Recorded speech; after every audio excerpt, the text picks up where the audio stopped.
Hello, friends. Welcome back. This is the Polar Express. The Polar Express, written and illustrated by Chris van Allsburg. On Christmas Eve, many years ago, I lay quietly in my bed.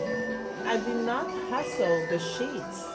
I, I breathed slowly and silently. I was listening for a sound a friend had told me I never hear the ringing bells of Santa's sleigh. There is so Santa. My friend had insisted, but I knew he was wrong. Late that night, I did not hear sounds. Thought not of ringing bells. From outside came the sounds of hissing, steam, and squeaking metal. I looked through my window and saw a train standing perfectly still in front of my house. It was wrapped in an apron of steam. Snowflakes fall lightly around it. A conductor stood at the open door of one of the cars. He took a large pocket watch from his vest, then looked up at my window. I put on my slippers and robe. I tiptoed downstairs out of the door. Oh, aboard! The conductor cried out. I ran up to him. Well, he said, are you coming? Where? I asked. Why? To the North Pole, of course, was his answer. This is the Polar Express. I took his outstretched hand and he pulled me aboard. The train was filled with other children, all in their pajamas and nightgowns. We sang Christmas carols and ate candies with nugget centers as white as snow. We drank hot cocoa as thick and rich as melted chocolate bars.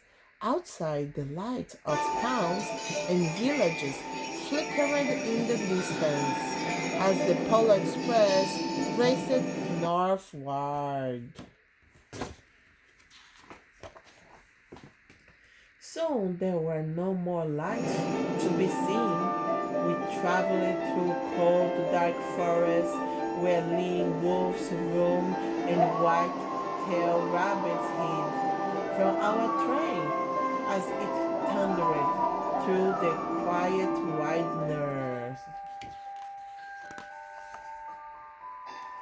We climbed the mountains so high it seemed as if we would scrape the moon, but the Polar Express never slowed down.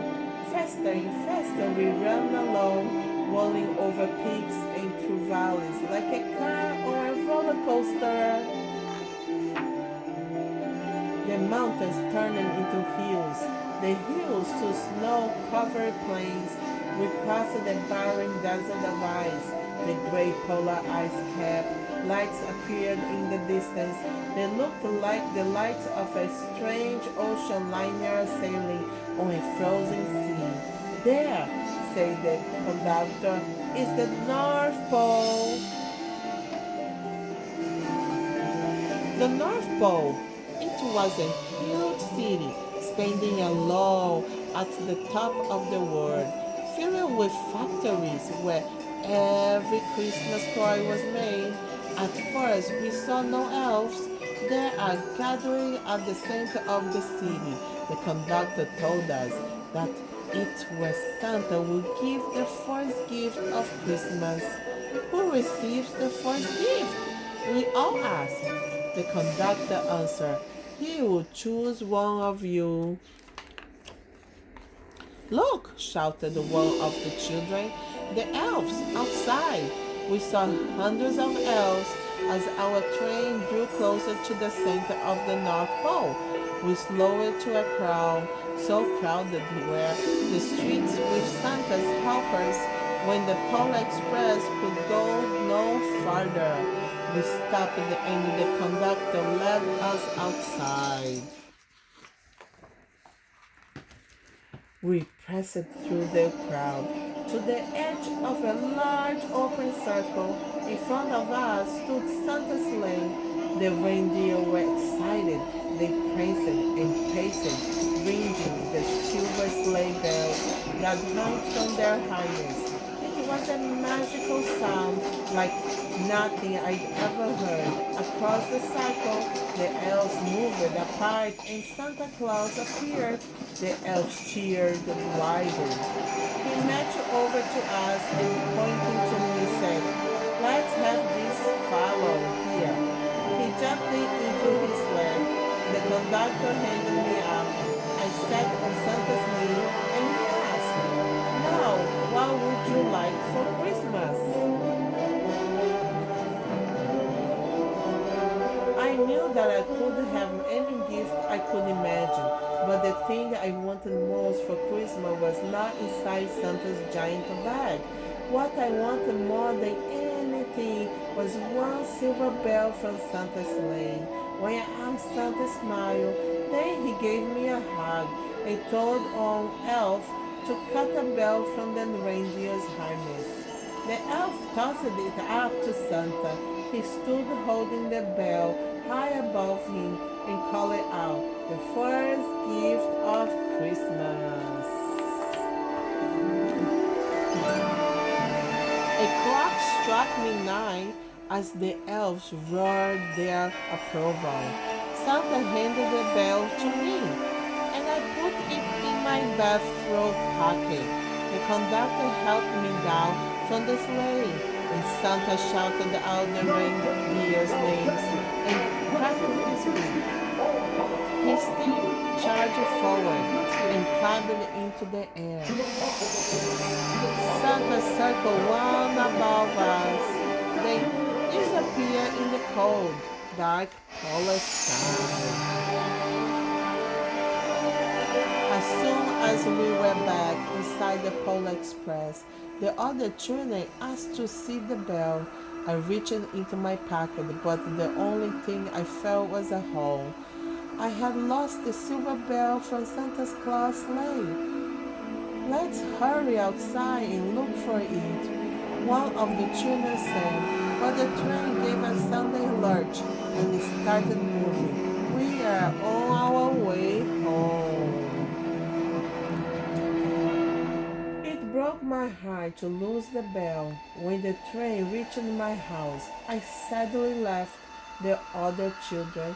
I stood at my doorway and waved goodbye.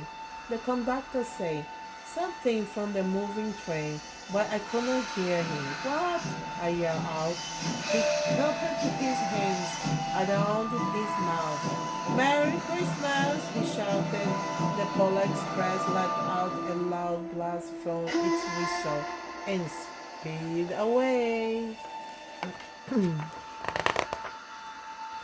On Christmas morning, my little sister Sarah and I opened our presents. When it looked as if everything had been unwrapped, Sarah found one last small box behind the tree. It had my name on it. Inside was the silver bell. There was a note. "Found this on the seat of my sleigh. Fix that hole in your pocket. Signed, Mr. C." I shook the bell. It made the most beautiful sound my sister and I had ever heard. But my mother said, "Oh, that's too bad." "Yes," said my father, "it's broken." When I'd shaken the bell, my parents had not heard the sound. At one time, most of my friends could hear the bell, but as years passed, it fell silent for all of them.